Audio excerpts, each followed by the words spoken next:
Boa noite, amigos. É com satisfação que dirijo a palavra aos meus amigos da Facebook para deixar uma mensagem para vocês nessa noite. Eu sou Iranildo Parzandim Ribeiro, estou aqui na Zona Sul de São Paulo, na minha residência, e gostaria de deixar uma mensagem para vocês.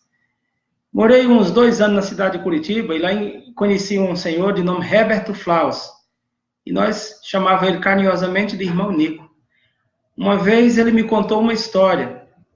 Contou a história que um cientista, ele desses que são ateu, foi para uma tribo indígena para desfazer de um trabalho que um missionário havia feito lá.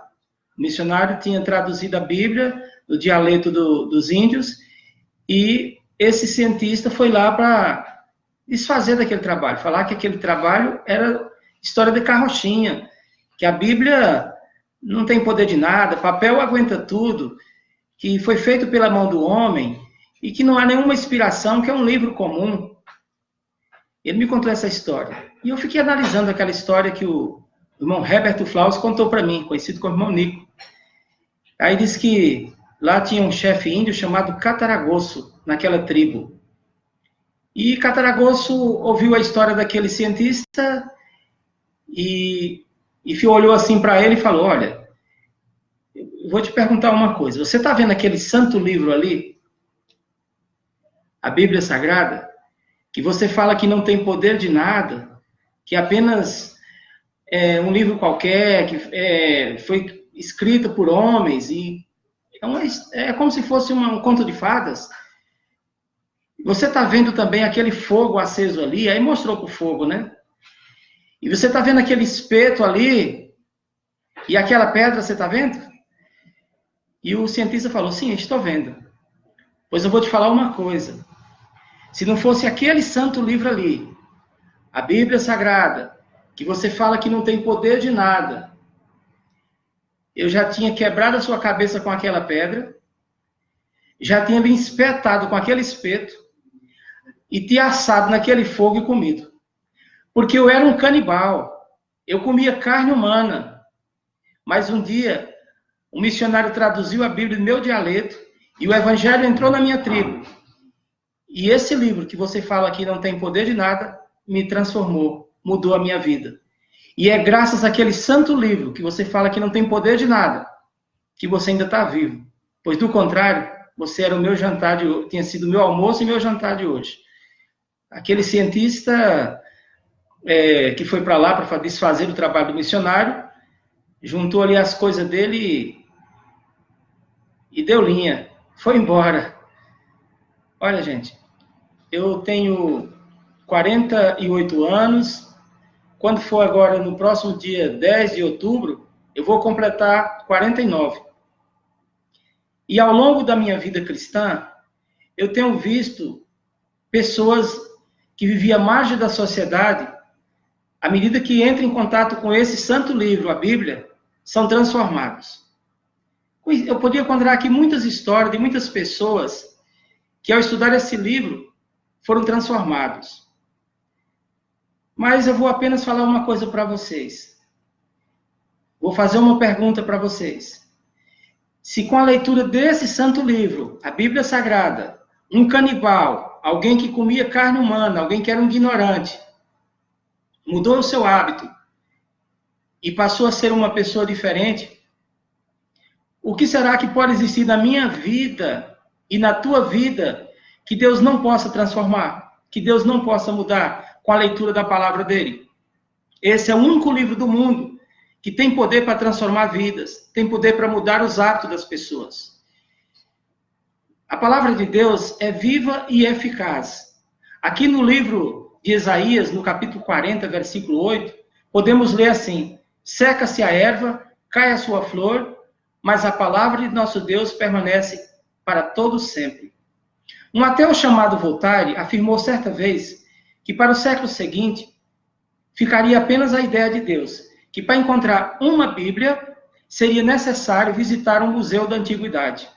Mas por uma estranha ironia do destino, 25 anos após a morte dele, a Sociedade Bíblica de Genebra comprou a sua própria casa e lá foram imprensas milhares e milhares de Bíblias que foram distribuídas por várias partes do mundo. Esse livro, ele tem um poder sem igual. Se a palavra humana já é poderosa, porque pela palavra dos homens os exércitos marcham. Quando alguém que tem autoridade profere uma palavra, as palavras têm poder. Se na própria palavra do ser humano tem poder, imagine na palavra do Criador, do Supremo Rei do Universo, do Deus Eterno. Qual será o poder da palavra de Deus? A Bíblia diz que pela palavra de Deus foram criados os mundos. Nós conhecemos apenas esse planeta. E os cientistas vivem aí explorando, procurando ver se conseguem encontrar vida extraterrestre. De acordo com a Bíblia, existe sim vida extraterrestre. Porque a Bíblia fala de um Deus criador que não mora aqui com o ser humano. E fala também dos seres celestiais, que são os anjos. Se as pessoas estudassem mais esse livro, o mundo seria diferente.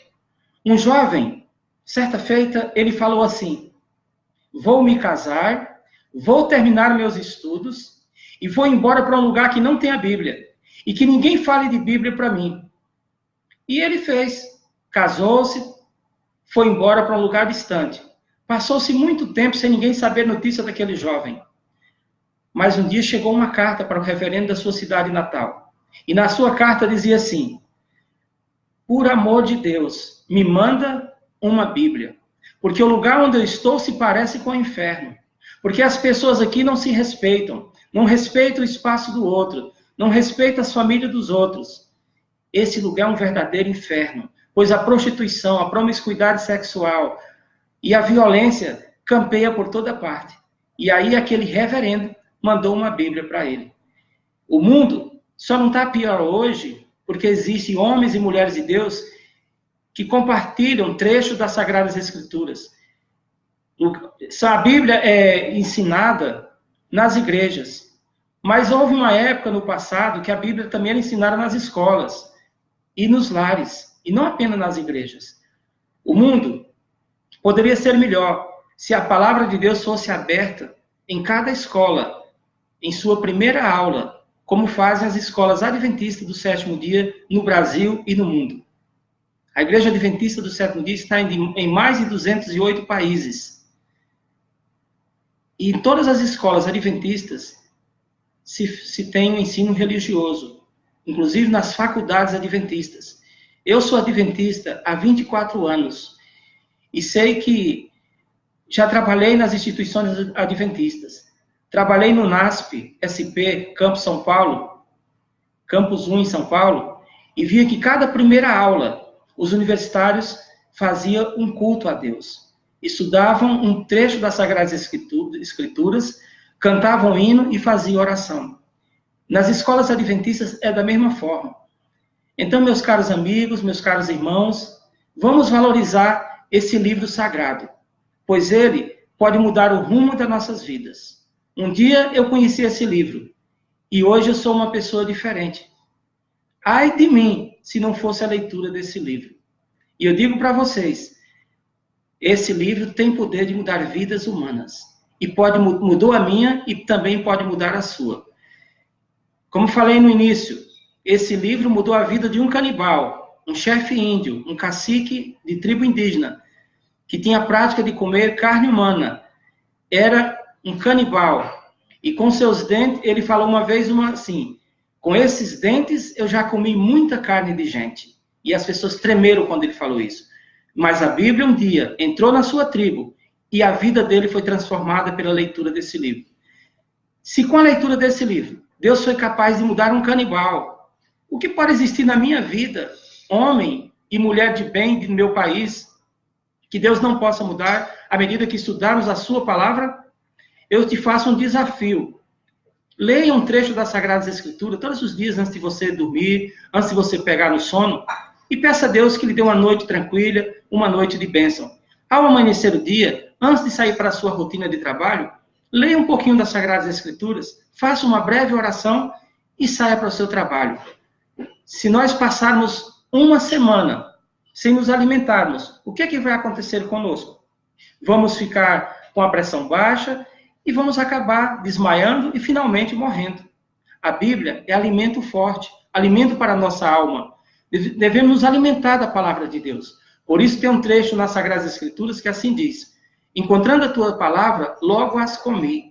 Devemos devorar a palavra de Deus, estudar a palavra de Deus. Isso eu estou falando de uma forma simbólica. Não vamos morder, mastigar a Bíblia, né, porque é apenas papel.